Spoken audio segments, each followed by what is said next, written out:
On va se lever pour la lecture de la parole de Dieu. Et ce matin, nous lisons ensemble un texte qui est long. Je vous préviens, c'est un long texte qui est dans l'Évangile selon Luc au chapitre 4. Je vais lire à partir du verset 16. Vraiment un long texte. Luc 4. Je vais lire à partir du verset 16. Début du ministère de Jésus à Nazareth. C'est Jésus se rendit à Nazareth où il avait été élevé et selon sa coutume, selon son habitude, il entra dans la synagogue. Il faut aimer la maison de Dieu. Il aimait la maison de Dieu. Il aimait la synagogue. Il avait coutume de se rendre à la synagogue. Il entra dans la synagogue le jour du sabbat et il se leva pour faire la lecture. Et on lui remit le livre du prophète Ésaïe. L'ayant déroulé, il trouva l'endroit où il était écrit « L'Esprit du Seigneur est sur moi, parce qu'il m'a oint pour annoncer une bonne nouvelle aux pauvres. Il m'a envoyé pour guérir ceux qui ont le cœur brisé, pour proclamer aux captifs la délivrance et aux aveugles le recouvrement de la vue, pour renvoyer libres les opprimés, pour publier une année de grâce du Seigneur. » Ensuite, il roula le livre, c'était des parchemins, il roula le livre, le remit au serviteur et s'assit. Tous ceux qui se trouvaient dans la synagogue avaient les regards fixés sur lui. Alors il commença à leur dire, « Aujourd'hui, cette parole de l'Écriture que vous venez d'entendre est accomplie. » Et tous lui rendaient témoignage, ils étaient étonnés des paroles de grâce qui sortaient de sa bouche. Et ils disaient, n'est-ce pas, le fils de Joseph? Et Jésus leur dit, « Sans doute, vous m'appliquerez ce proverbe, « Médecin, guéris-toi toi-même. » Et vous me direz, « Fais ici, dans ta patrie, tout ce que nous avons appris que tu as fait à Capernaum. » Mais ajouta-t-il, « Je vous le dis en vérité, aucun prophète n'est bien reçu dans sa patrie. » Je vous le dis en vérité, il y avait plusieurs veuves en Israël du temps d'Élie, lorsque le ciel fut fermé 3 ans et 6 mois, et qu'il y eut une grande famine sur toute la terre. Et cependant, Élie ne fut envoyé vers aucune d'elles, si ce n'est vers une femme veuve à Sarepta, dans le pays de Sidon. Il y avait aussi plusieurs lépreux en Israël du temps d'Élisée, le prophète, et cependant aucun d'eux ne fut purifié, si ce n'est Naaman le Syrien.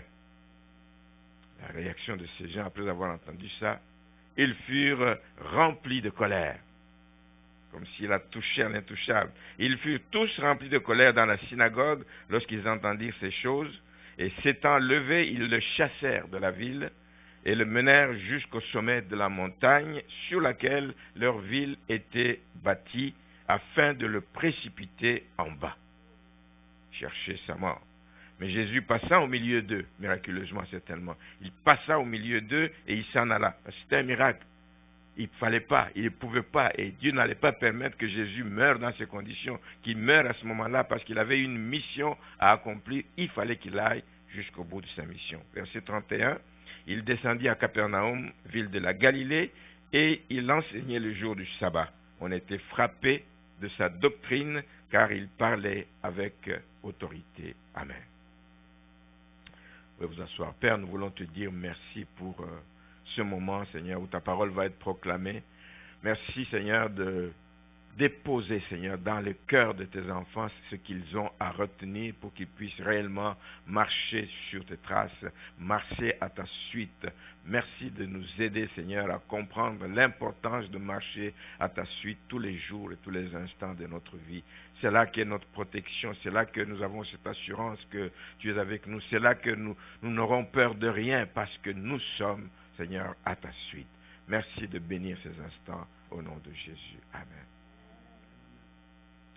Donc, ceux qui nous fréquentent depuis tout ce temps, ça fait la 3e semaine que je parle de ce message sur les traces de Jésus. sur les traces de Jésus, c'est pas comme ceux qui font les voyages là, qui vont en Israël. Hein, il y a des voyages qui sont appelés comme ça, sur les traces de Jésus. On vous fait visiter partout où il est passé, pas de ça dont je parle. Sur les traces de Jésus, c'est sur les voies qu'il nous trace, c'est sur ce qu'il a vécu lui-même, l'exemple qu'il nous a laissé. Suivre l'exemple de Jésus-Christ, c'est ça, marcher sur les traces de Jésus-Christ. C'est des messages très importants aujourd'hui parce qu'il y a beaucoup d'autres voies, beaucoup d'autres chemins qui se dressent devant nous, mais le seul qui mène à la vie éternelle, c'est Jésus-Christ. C'est important que nous marchions en tant que disciples de Jésus, que nous marchions à sa suite. Nous sommes appelés pour cela à bien le connaître, pour connaître son caractère, ce qu'il aimait, ce qu'il n'aimait pas, ce qu'il faisait, comment il le faisait, pour que nous puissions donc faire la même chose et pour que nous puissions aussi, quand nous connaissons le Seigneur, nous sommes mieux équipés, nous sommes mieux à même de parler de lui autour de nous et d'annoncer la bonne nouvelle de sa venue. Et c'est comme ça que donc nous devons vivre pour manifester la vie de Jésus-Christ autour de nous. Est-ce que tous les disciples font la même chose? Est-ce que pour tous les disciples qu'il y a, parce que vous savez qu'il y a eu beaucoup de maîtres dans le temps, dans l'histoire, etc., beaucoup de religions qui ont des maîtres. On parle d'un Bouddha, par exemple, il avait aussi des disciples de Bouddha. Mais un jour, ces disciples, quand il est proche de la mort, ils disent, bon, mais toi tu vas partir, mais qu'est-ce que tu veux qu'on retienne de toi? De quoi veux-tu qu'on se souvienne de toi quand tu ne seras plus avec nous? Et Bouddha aurait répondu que sa personne n'était pas importante, mais que ce qui était important, c'était son enseignement. Alors, moi, quand je me suis arrêté à ça, je me suis dit, est-ce que ça veut dire que sa vie n'était pas conforme à ce qu'il donnait comme enseignement? Il enseigne une chose et sa vie est une autre chose? Est-ce que ça veut dire qu'il procède comme on nous disait, faites ce que je dis et ne faites pas ce que je fais? Est-ce que c'était ça, Bouddha? Sans doute, parce que s'il ne veut pas qu'on se souvienne de sa vie, Jésus, lui, c'est différent. Jésus veut que se souvienne. C'est vraiment tout à fait l'opposé pour Jésus-Christ. Pour Jésus, tout doit être centré sur la personne de Jésus-Christ. Son enseignement est bon, mais c'est sur la personne de Jésus-Christ. Il est d'abord, lui, le modèle pour ses disciples. Il est le modèle que nous devons suivre. Il est le modèle qui doit nous guider. Ensuite, il est un enseignant. Amen. Ensuite, il est un enseignant, répondant aux questions de tous ceux qui le suivent, de tous ses disciples. Dans le livre des Actes des Apôtres, chaque mot dans la Bible, chaque mot a son importance. Quand nous lisons, parfois nous passons par-dessus, mais quand on s'arrête, on comprend. Dans le livre des Actes, Luc dit ceci, au chapitre 1, verset 1, Théophile, j'ai parlé dans mon premier livre, c'est-à-dire dans son évangile, de tout ce que Jésus a commencé de faire et d'enseigner. De faire et d'enseigner jusqu'au jour où il est enlevé au ciel. Et donc, on a vu ces apôtres procéder de la même façon, ayant suivi l'exemple de Jésus-Christ, eux aussi, ils ont mis d'abord le service avant l'enseignement. Dans Marc, il nous est dit ceci, dans Marc 6, verset 30, que les apôtres, quand ils sont revenus d'une mission dans laquelle ils étaient partis, s'étant rassemblés autour de Jésus, lui racontèrent tout ce qu'ils avaient fait et tout ce qu'ils avaient enseigné. Ils suivent l'exemple de leur maître.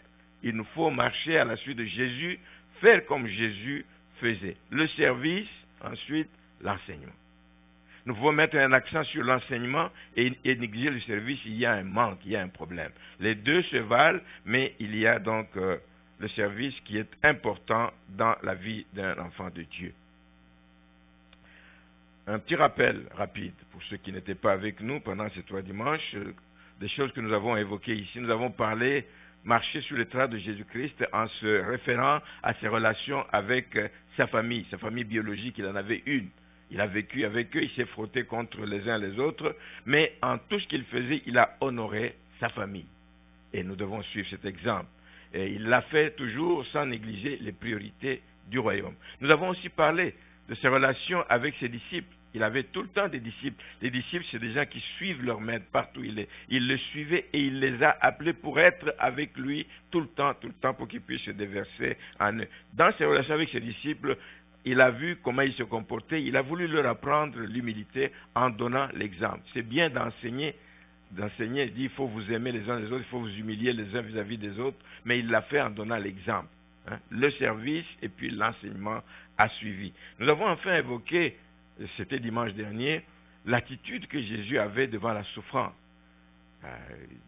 Devant la souffrance qui a été donc pour lui une école, la souffrance par laquelle il est passé, ça a été un moyen d'apprendre forcément à obéir à la volonté de son Père, sans laquelle il ne pouvait pas arriver au but de sa mission. Enfin, nous avons parlé de son souci pour les âmes. Ça aussi, ça ne doit pas nous quitter un seul instant. On ne peut pas être égoïste, penser à soi, penser mon salut, mon salut, mon salut, mais le Seigneur a mis des personnes à nos côtés pour que nous puissions nous en occuper, que nous puissions les amener et les conduire dans les voies du Seigneur. Donc Jésus avait le souci des âmes, il a manifesté l'amour, il a manifesté le bien autour de ces gens. Partout où il allait, il faisait le bien. Et enfin, il prenait surtout le temps de prier pour ces âmes. C'est important. Pas juste l'action, mais il faut prier pour ces âmes. Donc, ceux qui font un effort de suivre l'exemple de Jésus-Christ doivent avoir une bonne motivation de le faire.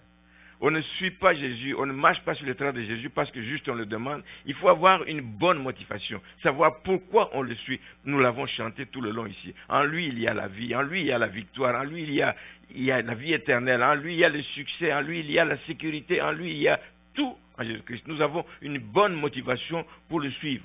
Et ceux qui le font avec cette bonne motivation verront certainement un impact. On ne peut pas suivre Jésus et ne pas voir d'impact sur notre vie. Verront un impact certain, un impact qui n'est pas négligeable dans leur vie, même dans leur famille. Le fait que vous vivez une vie conforme à la volonté de Dieu, ça va avoir un impact sur votre famille.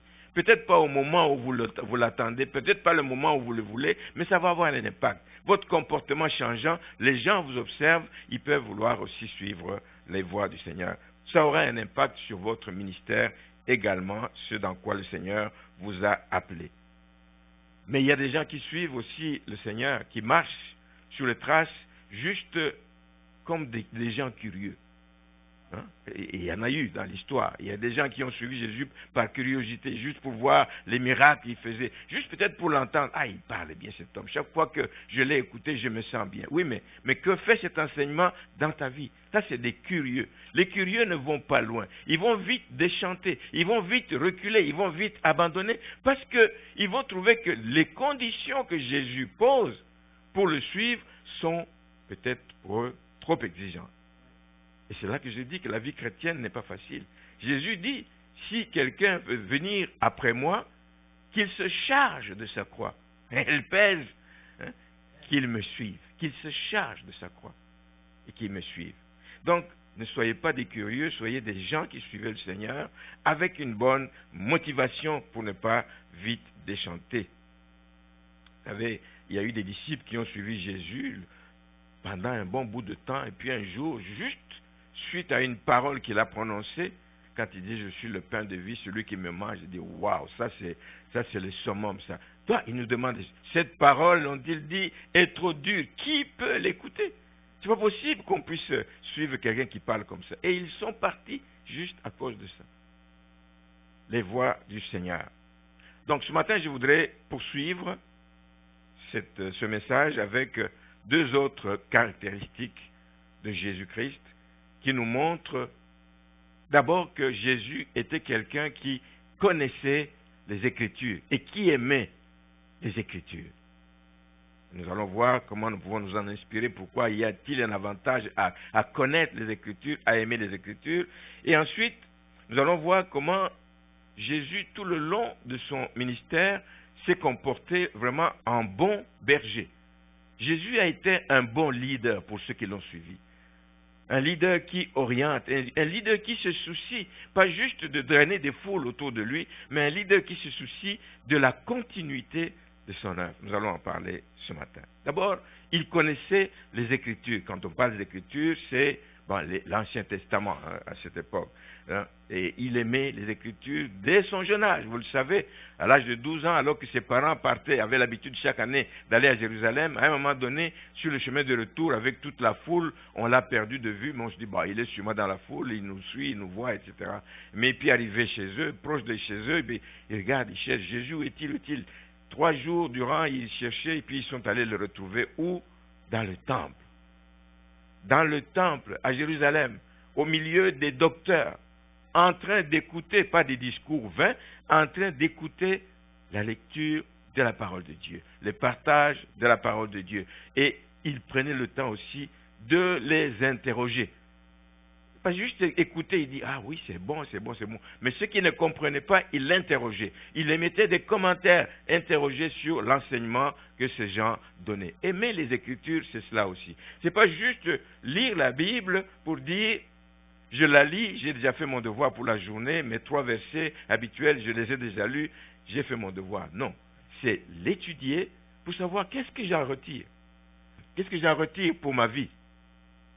Qu'est-ce que ça me dit, moi, pour ma vie, dans la façon dont je vis présentement? Est-ce que ça m'interpelle? C'est ça, aimer la parole de Dieu. Jésus écoutait et interrogeait. Dans ce texte que nous venons de lire de Luc, au verset 16, on nous parle de Jésus qui se trouve cette fois-ci à Nazareth, encore une fois, dans la synagogue. On nous dit qu'il avait coutume de se retrouver dans la synagogue et il le faisait depuis sa jeunesse.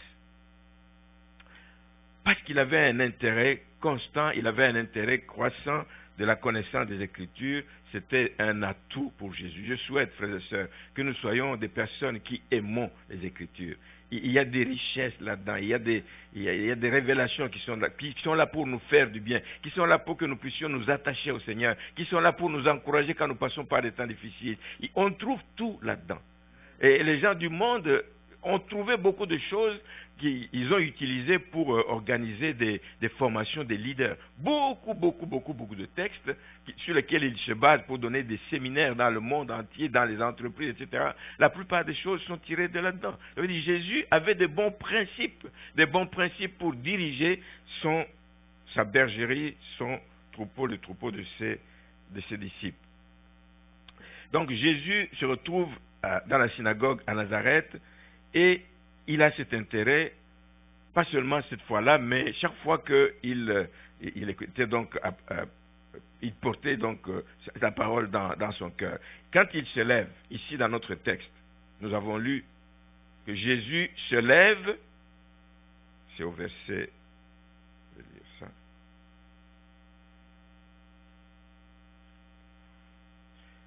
Il se leva, au verset 16, il se leva pour faire la lecture. Il a dû demander l'autorisation, parce qu'en temps normal, dans la synagogue, c'est pas n'importe comment que ça se fait. Le chef de la synagogue, le responsable, qu'est-ce qu'il faisait? C'est lui qui désignait, habituellement, il désignait un de ses assistants qui faisait la lecture du texte du jour. Mais Jésus, lui, il se leva et il demanda de faire la lecture de ce texte. C'était dans Ésaïe 61. Ça veut dire qu'il connaissait ce texte. Et en temps normal, donc, comme je dis, c'est quelqu'un d'autre qui était désigné, mais on lui a permis de le faire. Il a non seulement lu le texte, mais il l'a aussi commenté. Il a émis son avis là-dessus, il l'a appliqué même sur lui. Il dit, ce texte que nous venons de lire vient de s'accomplir en ma personne. Vous pouvez imaginer ce que ça peut susciter dans les gens qui sont présents là-bas. Et il est prétentieux, ce jeune, il est prétentieux, ce monsieur, etc. Mais peu importe, il l'a dit, il a commenté en disant que ça s'applique à moi. Il dit, cette parole vient de s'accomplir en ma personne. Et tous lui rendaient témoignage, parce que la plupart de ceux qui étaient là avaient entendu parler de lui, etc. Et ils savaient ce qu'il faisait. Il rendait témoignage et il s'étonnait même des paroles qui sortaient de sa bouche, des paroles de grâce qui sortaient de la bouche de celui qu'il considérait juste, certains considéraient comme le fils de Joseph. Mais il sortait des paroles de grâce, qui prouvent que cette personne connaissait la parole et il savait la partager autour de lui. Donc, les paroles de grâce sortaient de sa bouche. À d'autres circonstances, Jésus a parlé et il a montré qu'il était au courant de beaucoup de choses qui étaient prédites avant qu'il ne vienne, parce que dans l'Ancien Testament, avant qu'il ne vienne, beaucoup de choses ont été prédites sur lui, vous le savez. Il y a eu des prédictions de sa naissance, même du lieu de sa naissance. Mais certaines choses, il va faire allusion à ça quand il se retrouve dans la synagogue. Donc, pour lui, ces choses qui arrivent ne sont pas une surprise pour Jésus-Christ. Par exemple, il savait, il était au courant de ce qui avait été prédit le concernant notamment la trahison de Judas. Il le savait. Quand Judas l'a fait, Jésus n'a pas été surpris. Ça a été plus facile donc d'accepter. Dans Jean 13, il dit, ce n'est pas de vous tous que je parle. Il est autour d'une table avec ses disciples lors d'un souper. Il dit, ce n'est pas de vous tous que je parle quand il a dit que quelqu'un va me trahir parmi vous. Il dit, je connais ceux que j'ai choisis, mais il faut que l'Écriture s'accomplisse.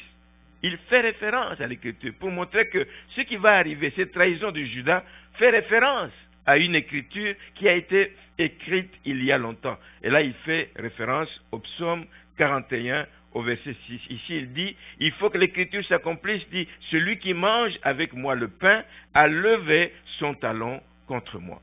Ce n'est pas une surprise pour lui, c'était prédit et il le savait. La connaissance des Écritures de Jésus-Christ l'a beaucoup aidé. Parlant de sa crucifixion, par exemple, la Bible dit dans l'Ancien Testament, dans Isaïe 53, qu'il va être crucifié au milieu des malfaiteurs. Il va être pris comme un malfaiteur. Dans Isaïe 53, verset 12. Et Jésus reprend cette écriture dans Luc 22, 37. Il dit, car je vous le dis, il faut que cette parole qui est écrite s'accomplisse en moi. Il a été mis au nombre des malfaiteurs et ce qui me concerne est sur le point d'arriver. Jésus est en train de confirmer ce qui va lui arriver comme étant des choses qui avaient été prédites parce qu'il connaissait les Écritures, parce qu'il s'intéressait aux Écritures. Il se sert de ça pour justifier le discours qu'il fait auprès des gens. Même chose quand il va être crucifié. On dit que, en parlant du vinaigre qu'on va lui donner quand il va dire que j'ai soif sur la croix, dans Jean 19, verset 28, il dit, après cela Jésus, qui savait que tout était déjà consommé, il était parvenu quasiment à la fin de sa course, il dit, afin que l'écriture soit accomplie, j'ai soif. C'était écrit. Il y avait là un vase plein de vinaigre, les soldats en remplirent une éponge et ayant fixé à une branche d'hysope, ils l'approchèrent de sa bouche. Et là, Jésus est en train de faire référence encore à un passage. Vous pouvez trouver ça dans le psaume 22, mais le plus explicite, c'est dans le psaume 69, le verset 22. Qu'est-ce que ça nous dit pour nous qui sommes disciples de Jésus-Christ? Ça nous dit que nous devons, nous aussi, connaître et aimer la parole de Dieu. Connaître et aimer la parole de Dieu. Un disciple doit prendre le temps d'étudier la parole de Dieu. Parce qu'il y a des richesses dans la parole de Dieu. Elle est source de richesses. Cette parole nous a été envoyée, pas juste comme ornement, pas juste comme ornement dans notre maison. Les plus belles Bibles, quand il ouvre sa Bible, elle est comme neuve, intacte, beau, avec des pages dorées ici. Et je sais bien soigner ma Bible, c'est pas pour ça. La Bible est faite pour être usée comme la mienne. Usé, on écrit dedans. Moi, j'ai l'habitude, il y a des gens qui ne veulent pas ça, mais moi, j'écris dedans. Surtout quand je lis, ça me rappelle ce que j'écris dedans, ça me rappelle des événements, ça me rappelle quelque chose qui est arrivé, ça me rappelle une intervention divine, ça me rappelle ci, ça me rappelle ça. La Bible est faite pour ça. La Bible est faite pour nous aider aussi. Les Écritures sont là pour nous aider. Prenez juste l'exemple de Jésus quand il se retrouve amené au désert pour être tenté. Il s'est servi des Écritures encore. Il est écrit, tu ne tenteras pas ton Dieu. Nous aussi, bien-aimés, la Bible nous est donnée pour nous aider à surmonter les tentations de l'ennemi. Quand la tentation vient, tu te rappelles, il est écrit, je ne peux pas faire ça, je ne peux pas faire ça, je ne peux pas faire ça. Il est écrit. L'ennemi veut nous assaillir, l'ennemi veut nous attaquer. Et pour surmonter ça, nous avons besoin des Écritures. Voici ce qui le fait fuir. Voici ce qui le fait trembler. Quand il entend la parole de Dieu, il dit, bon, c'est écrit, je n'y peux rien, il se sauve. C'est ce qui est arrivé à Jésus-Christ. Merci Seigneur. C'est pour nous aider dans les moments de tentation. La Bible, c'est un bon manuel. C'est pas juste un livre où on colle les livres un peu. C'est un bon manuel de conseils. Et qu'il y a des conseils là-dedans. Dans les livres des Proverbes, il y en a, mais partout, il y a des conseils. La Bible, c'est un manuel de conseils pour nous inspirer, frères et sœurs. Nous inspirer de quoi nous inspirer? Oui, de la vie de ceux qui nous ont précédés. De la vie de Jésus, mais pas seulement de Jésus, mais de la vie de tous ces gens, les héros de la foi, la vie des rois, la vie de toutes ces personnes, ce qu'ils ont passé, les expériences par lesquelles ils sont passés. Quand nous passons par la même chose, nous nous rappelons comment eux, ils s'en sont sortis. La Bible, c'est un manuel de conseils. Nous puissions nous inspirer de la vie des gens. Abraham, le père de la foi, qu'est-ce qu'il a vécu?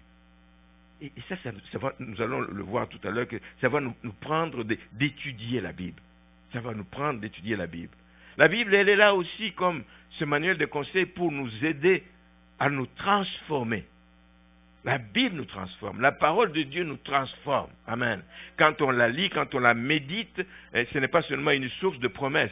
Les gens veulent souligner tout ce qu'il y a comme promesse là-dedans, mais toutes les autres exigences, ça ne les intéresse pas. La Bible, ce n'est pas seulement un manuel où il y a des promesses. Oui, il y a des promesses, mais il y a aussi des exigences, il y a des commandements à suivre, et il y a des conseils. La vie des gens qui nous ont précédés, qui sont passés par des temps difficiles et qui s'en sont sortis, qui ont été combattus, qui ont été martyrisés, mais comment ils ont vécu, c'est là pour nous inspirer, pour nous aider, pour nous guider. C'est pour ça que le psalmiste dit dans le psaume 119 que ta parole est une lampe à mes pieds, une lumière sur mon sang, pour nous guider.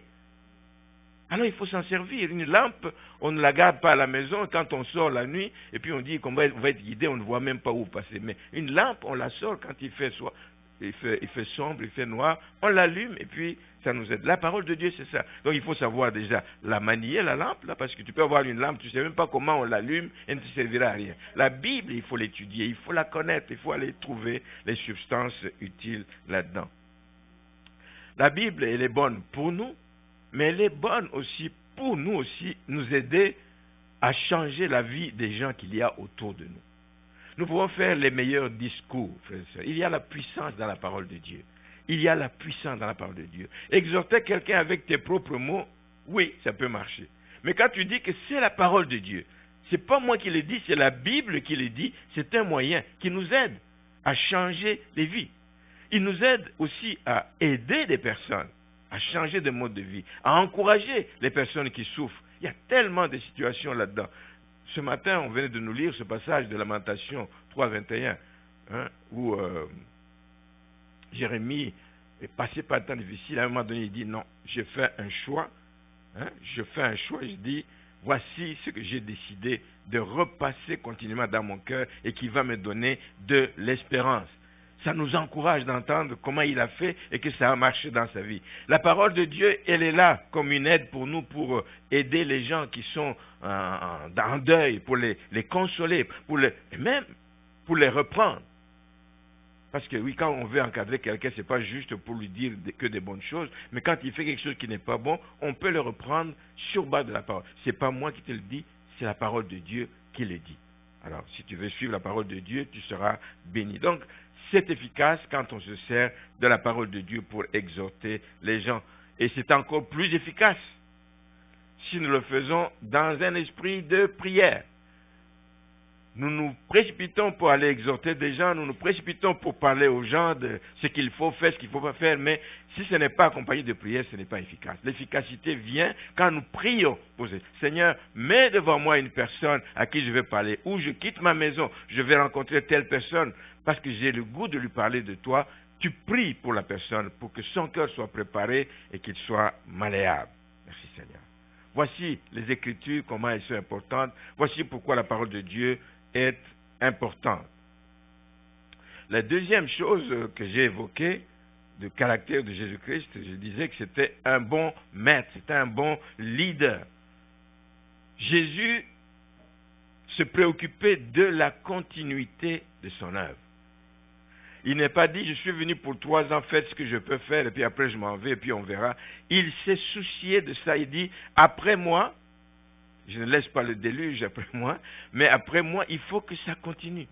Il faut que je trouve des personnes à qui je vais investir pour que, quand je ne serai plus là, il puisse continuer son œuvre. Voici un bon maître, celui qui apprend aux autres comment faire ce que lui faisait quand il ne sera plus là. Jésus était comme ça.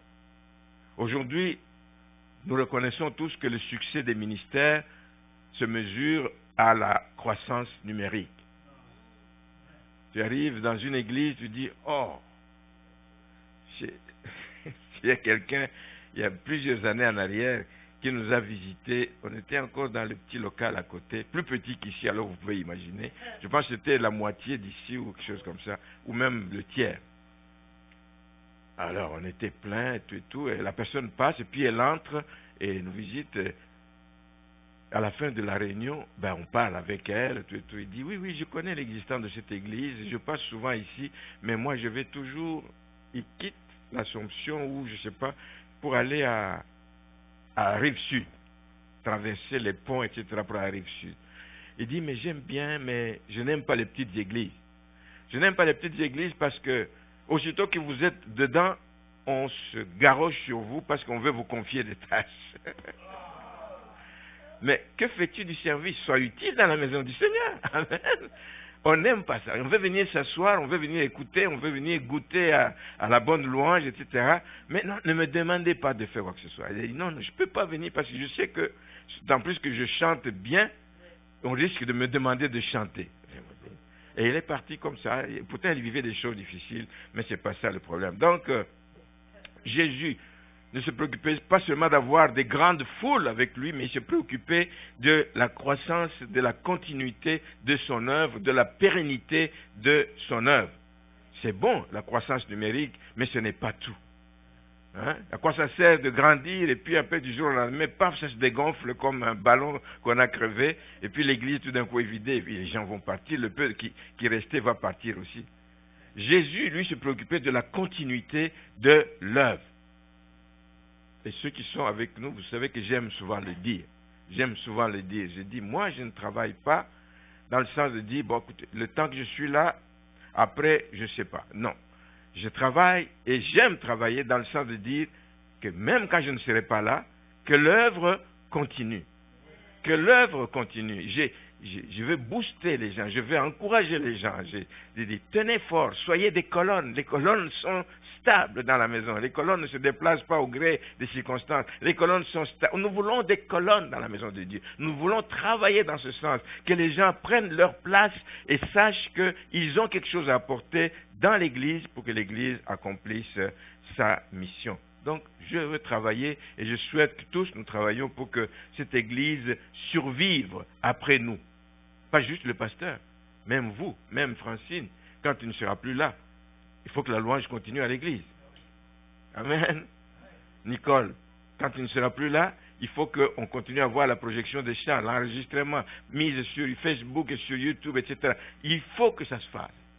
Donc, ce que Jésus appelait à lui, il les appelait dans ce cadre-là. Il les appelait pour investir en eux. Oui, il y a un temps où il passait des heures avec des foules, mais il y a un temps où il prenait à part un groupe plutôt restreint de gens, dans lesquels il va se déverser, dans lesquels il va investir. Parce que c'est eux qui allaient devenir, non pas ses remplaçants. Vous allez comprendre pourquoi je dis ça. Il ne formait pas des gens pour être les remplaçants de Jésus parce qu'il est irremplaçable d'abord. Il n'a pas formé des gens pour être ses successeurs, comme on entend que c'est à Rome qu'il y a les successeurs. Non, Jésus n'a pas formé les gens pour être ses successeurs, parce que cette vision, cette façon de voir les choses est à la base de beaucoup de problèmes dans les organisations, dans l'Église aussi. Quand on sait qu'on est en train de préparer tel comme successeur de tel, toutes les flèches vont aller sur la personne. Toutes les flèches. On voudra cette personne. Non. Ce n'est pas un successeur qu'on cherche. On cherche des continuateurs. Pas un, mais des continuateurs. Parce que c'est ensemble que nous travaillons. L'Église, ce n'est pas l'affaire du pasteur. L'Église, ce n'est pas l'affaire d'un groupe restreint de personnes. L'Église, c'est l'affaire de chacun de nous. Et chacun de nous doit travailler dans le sens d'être les continuateurs de l'œuvre de Jésus-Christ. Et pour cela, Jésus a pris du temps avec eux. J'aime être avec vous. J'aime sortir avec vous. j'aime être dans les agapés, j'aime être dans les sorties, j'aime être dans vous m'invitez dans les mariages, dans les etc. J'aime passer du temps avec vous parce qu'il y a des bonnes choses qui se passent toujours. Jésus suivait personnellement chacun d'eux, de ceux qu'il a choisis, de ceux qu'il a appelés. Il les suivait personnellement. Il leur donnait le temps de s'asseoir en dehors de la foule, de s'asseoir et il leur parlait et eux lui posaient des questions pour avoir des éclaircissements. Tu ne peux pas suivre quelqu'un et ne pas comprendre la philosophie qui l'anime. Tu ne peux pas suivre quelqu'un et ne pas comprendre le but de sa mission. Tu ne peux pas. Mais pour que tu le suives comme il faut que tu saches qu'est-ce qui les motive, qu'est-ce qu'il veut, à quoi fait-il arriver pour que moi aussi je contribue par ma présence, par mon action, par mon service à faire avancer l'œuvre de Dieu. Des continuateurs, voilà ce que nous cherchons dans l'Église. Donc Jésus a pris du temps. Regardez un événement qui s'est produit à un moment donné, c'est dans Marc au chapitre 10, je ne vais pas lire, quand ce jeune homme est venu le voir, ce jeune homme riche est venu le voir pour dire qu'est-ce que je dois faire pour hériter du royaume des cieux. Et Jésus lui a expliqué, etc. Oh non, tout ce que tu dis là, je l'ai déjà fait, je suis un garçon poli, je crains Dieu, patati patata.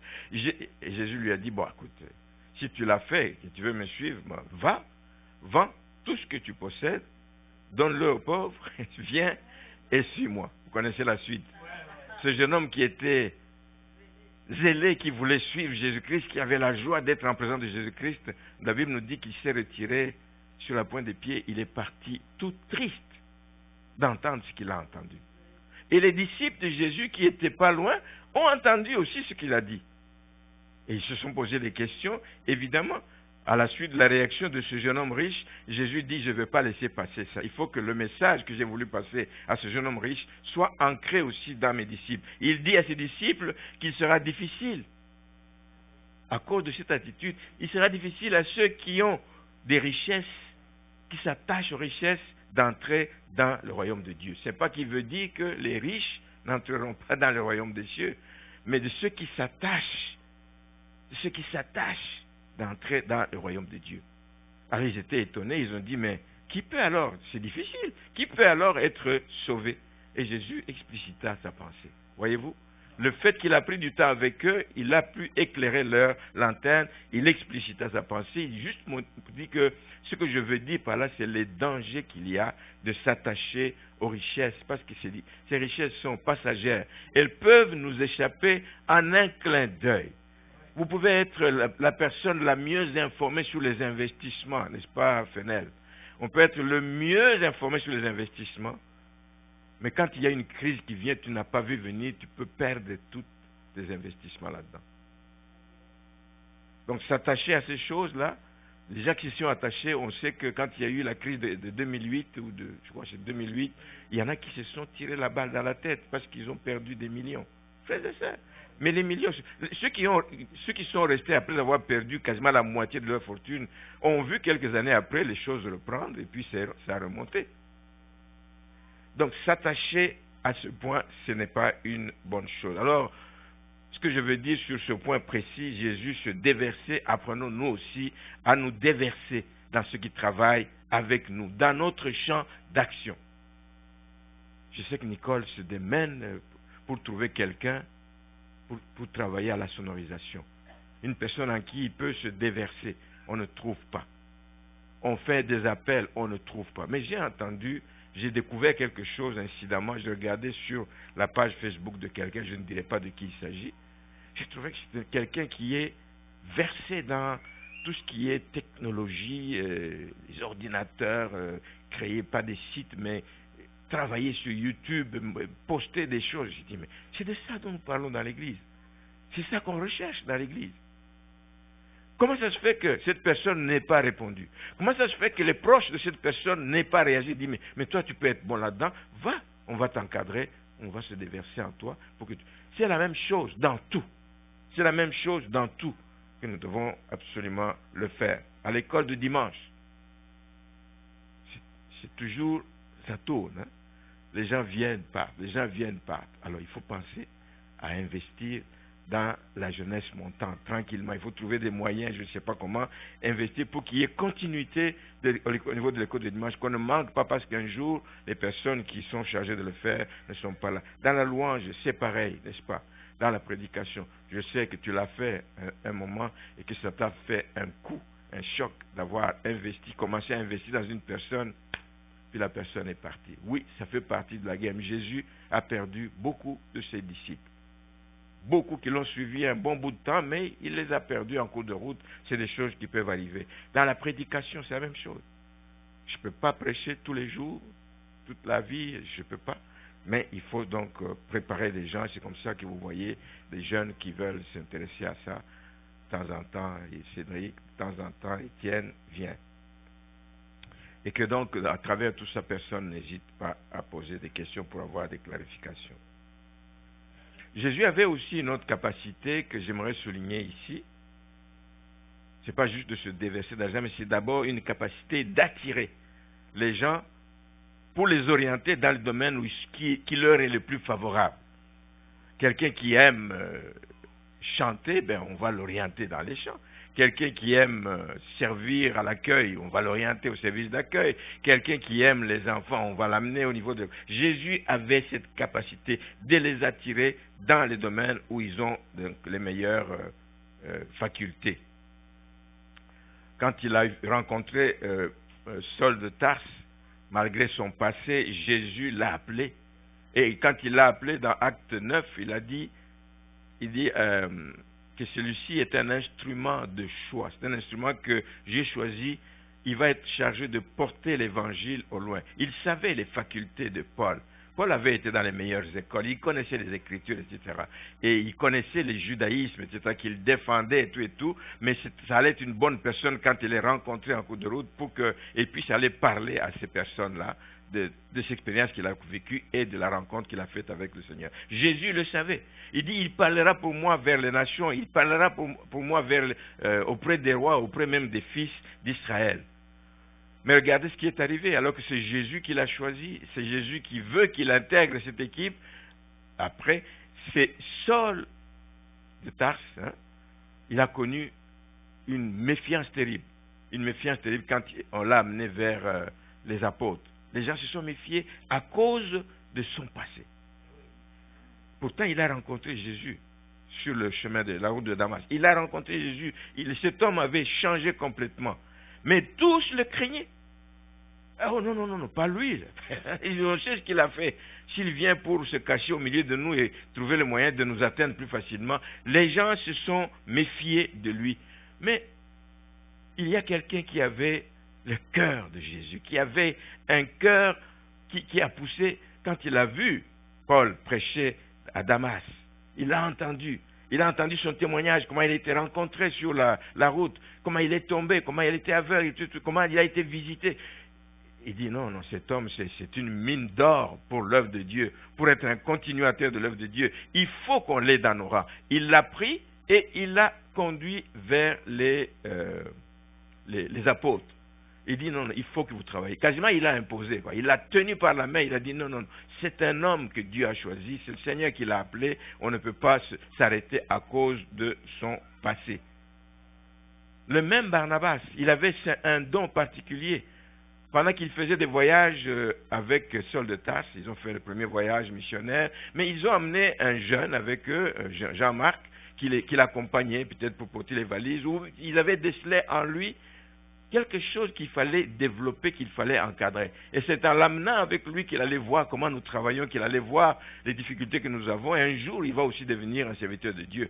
Un jour, Jean-Marc leur fait fausse compagnie pendant le voyage. Il décide de quitter. Il les abandonne en cours de route. Il rentre à Jérusalem. Et lors du prochain voyage, évidemment, Paul était tellement fâché. Il dit, pas question d'amener ce jeune. Barnabas dit, oui, on va l'amener. Parce que Barnabas sentait, il dit, il y a quelque chose dans ce jeune homme. Si on le laisse comme ça, là, il va perdre l'appel de sa vie, il va perdre ce que Dieu veut faire de lui, il faut que je l'amène. Ils se sont disputés quasiment, et puis chacun a pris son chemin. Mais il avait raison, Barnabas, il avait raison d'amener ce jeune homme dans les voyages pour qu'il puisse voir Et la preuve, c'est que, oui, il y avait vraiment quelque chose dans ce jeune homme, et il est devenu plus tard un des auteurs de l'Évangile. Travaillons, bien-aimés, nous aussi, dans l'Église, à déceler et à développer les talents plutôt, qui sont dormants dans l'Église. Pour ça, il faut s'intéresser aux gens. Qu'est-ce qu'il aime, qu'est-ce qu'il sait faire, etc. Travaillons à cela. Moi, j'essaye, mais je ne connais pas tout. Vous êtes proche de quelqu'un que vous connaissez qui a tel talent, etc., qui peut mettre au service de l'Église. Travaillons, décelons et essayons de développer cela. Ça touche les adultes, mais ça touche aussi les enfants. J'étais béni d'entendre qu'il y a beaucoup de parents qui payent leur argent pour former leurs enfants à la musique. Mais alors, ne les formez pas juste dans l'objectif de dire que ça va être un grand musicien, non. C'est le former dans le but de dire que c'est un futur ouvrier dans la maison de Dieu. J'étais béni par ça. Et c'est bon qu'on le sache. C'est bon qu'on le sache. Donc, travaillons à déceler ces valeurs dans l'Église, qu'il n'y ait pas de talent dormant dans l'Église, et il faut bien les encadrer. Parce qu'il n'y a pas un seul disciple qui doit rester passif à cause de son passé, ou à cause même de ce que les gens pensent. Il y a des idées parfois qu'on véhicule sur des personnes qui ne sont pas fondées, qui ne sont pas vérifiées, et puis sur base juste de ça, on le tasse. On le tasse. La personne veut travailler. La personne veut qu'il soit encadré. Mais on tasse la personne. Qu'il n'y ait pas ça dans notre Église. Un autre point important sur le leadership de Jésus-Christ, c'est que Jésus était quelqu'un qui parlait avec autorité. Un leader doit être autoritaire. Pas autoritaire pour écraser, mais il doit parler avec autorité. Jésus enseignait avec autorité. Il n'avait pas peur de dire les vérités.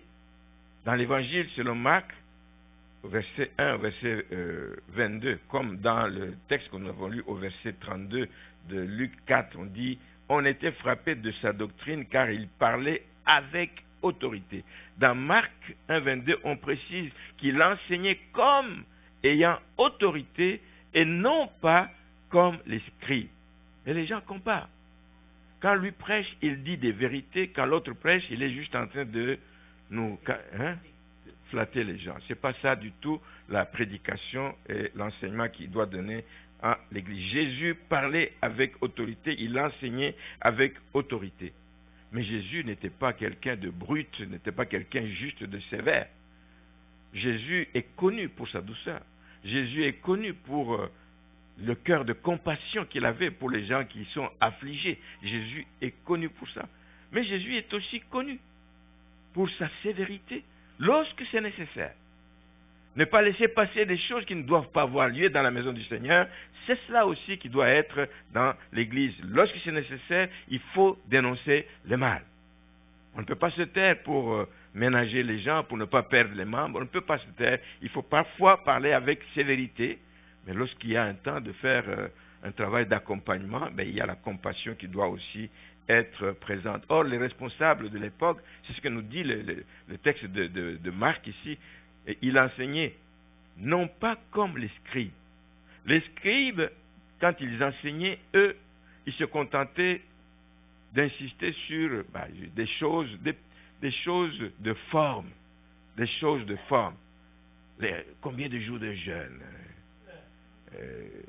comment donner la dîme, etc. Ils insistaient sur les longues prières. Ils aimaient prier en public alors pour que les gens les voient. Ils aimaient ces choses-là. Ils aimaient insister sur les articles sur lesquels il faut prélever la dîme. Et ça a été critiqué. Jésus dit ceci dans Matthieu 23, 23. « Malheur à vous, scribes et pharisiens hypocrites. » Il dit, parce que vous payez la dîme de la menthe, de la nette et du cumin. Ce sont des petites épices de rien du tout. Jusque-là, vous verrez vérifier. Toi, tu n'as pas payé sur le cumin. Hypocrite. Et vous laissez qui est plus important dans la loi, dans la justice et la miséricorde et la fidélité. Or, c'est ça qu'il fallait pratiquer sans évidemment négliger les autres choses. Donc, Jésus les a sévèrement repris. Il les a traités ici d'hypocrites. Ailleurs, il les a traités de tombeaux blanchis, il les a traités de conducteurs aveugles, etc. Parce que, ils ne s'occupaient pas de la bergerie comme cela se doit. Jésus le faisait avec autorité d'un responsable. Alors, ceux qui marchent sur les traces de Jésus doivent également enseigner avec autorité. Les parents vis-à-vis de leurs enfants, je n'ai pas négocié avec l'enfant. Quand c'est le temps de la prière, il ne faut pas négocier. Vous êtes d'accord? Les jeunes familles.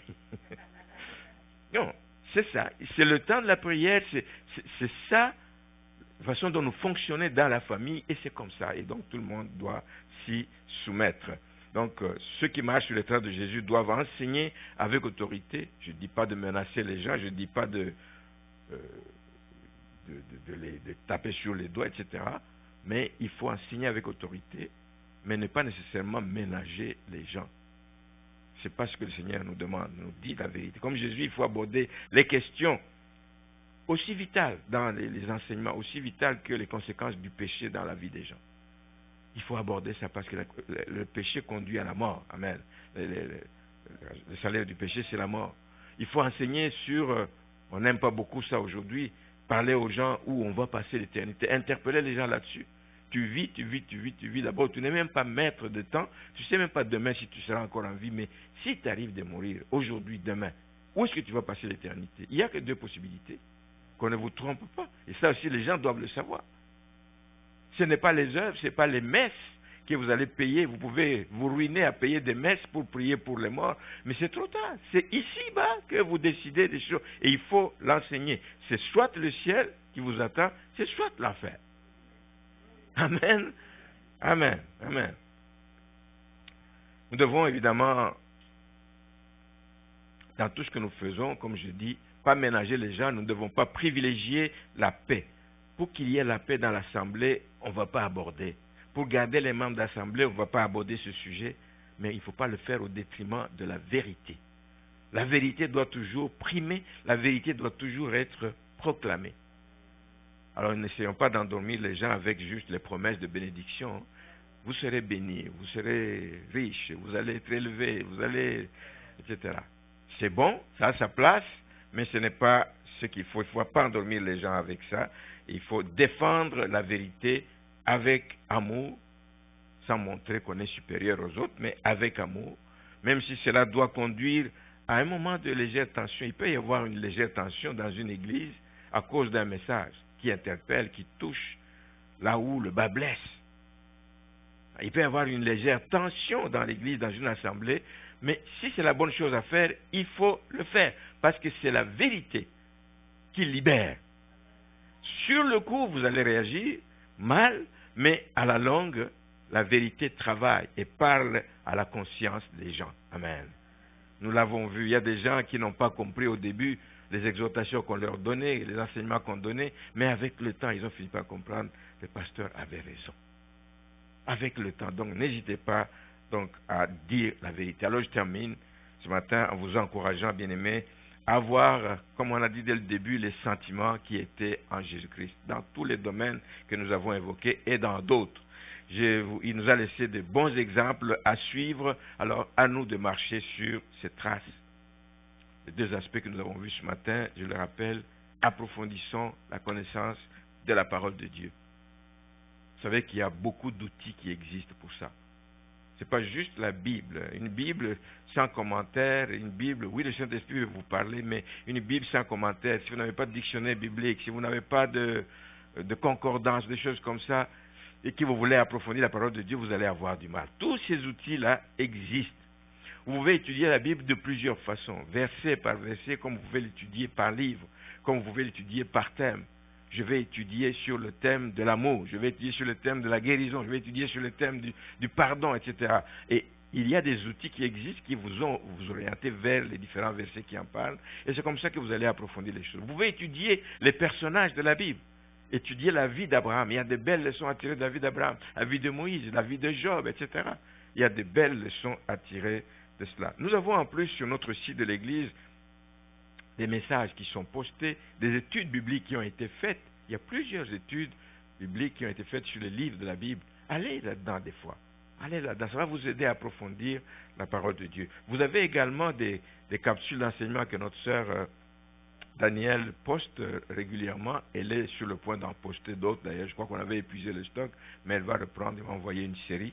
On va donc avoir de nouveau des capsules d'enseignement qui vous parlent sur des bases bibliques. Nous venons à l'église, mais nous ne savons pas tous quelles sont les bases que les gens ont eues.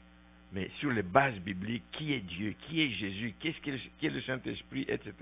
Qu'est-ce que le baptême? Tous ces enseignements vont se retrouver donc sur le site de l'église. Ne négligez pas ces outils. Et puis, je termine donc avec une invitation à veiller chacun. Veiller sur la continuité de cette œuvre. Elle est petite aux yeux de plusieurs, mais veillez sur la continuité de cette œuvre.